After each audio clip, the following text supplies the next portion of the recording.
कर्म में अगर आश्रय ईश्वर का है, महत्व ईश्वर का है, उद्देश्य ईश्वर का है, तो आपका कर्म कर्म योग हो जाएगा।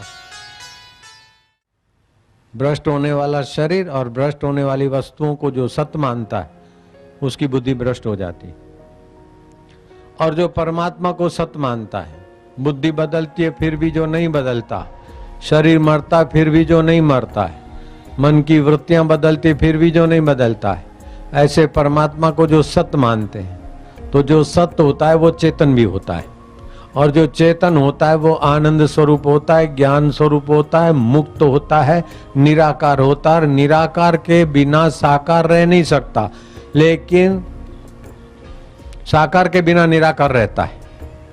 वास्तव में आप इतने जो सब दिख रहे हैं साकार दिख रहे हैं, लेकिन आप साकार नहीं है, दिखने भर को है।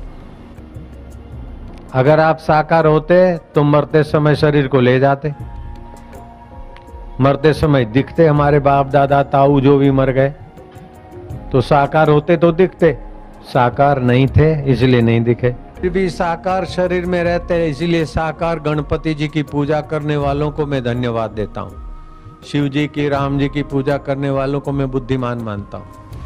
गणपति की मूर्ति तो भले 25 की, 500 की, 5000 की हो, चाहे 5 पैसे की हो, लेकिन उसकी भावना है कि भगवान है, तो भावना से भगवताकार वृत्ति पैदा हुई। गणपति को देखने के लिए बाहर की आंख लगी, बाहर का प्रकाश लगा, मन वृत्ति लगी, लेकिन उद्देश्य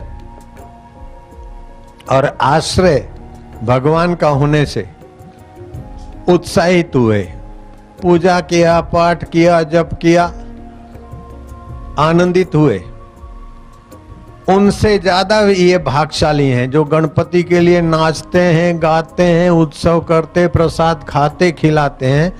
तो जो रॉक और पॉप म्यूजिक से नाचते गाते हैं उनका उद्देश्य लेडी और लेडा होता और सेक्सुअल केंद्र में जात तबाह होते हैं। इसकी अपेक्षा इनका उद्देश्य भगवान होता है, तो भगवत रस में आकर आबाद हो जाते हैं। इनको मूर्ख कहने वाले की बुद्धि पर मुझे तरस आता है। आश्रय और उद्देश्य भगवान है, भले मूर्ति छोटी, भले सुपारी है और गणपति की भावना है, लेकिन आश्रय और उद्देश्य भगवान का है।